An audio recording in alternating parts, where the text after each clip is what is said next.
Hey people, considering I'm like I had said, right, that I want to speak about Happy Science, this spiritual group that I'm a part of. So, people, like I plan to speak of one particular book at a time, and this is almost like a booklet. It's called Living in the Time of the Light, and there's too much light, so you all can't see the title, I think. But seriously, people, in Happy Science, yesterday I went stepped out and I got myself a cough. That's why no stepping out. During this lockdown phase. So, living in the time of light speaks of the fact that what we consider hardships are actually it's the time that the soul needs is undergoing the most training.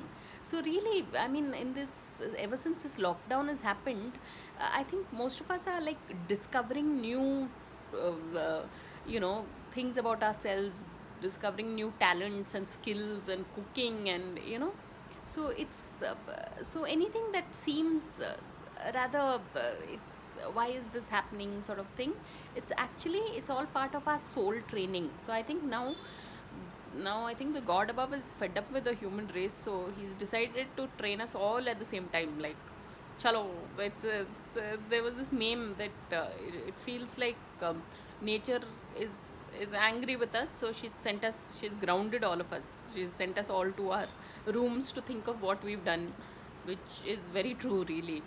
So really, people, so living in the time of light speaks of the fact that we should almost look forward to these times when things seem to be a little rough, because that's when we have the maximum growth of our soul, and soul growth is the primary reason we all come onto this planet for. So yeah, so this is the review of this particular book. So on that note, thanks for watching and please subscribe.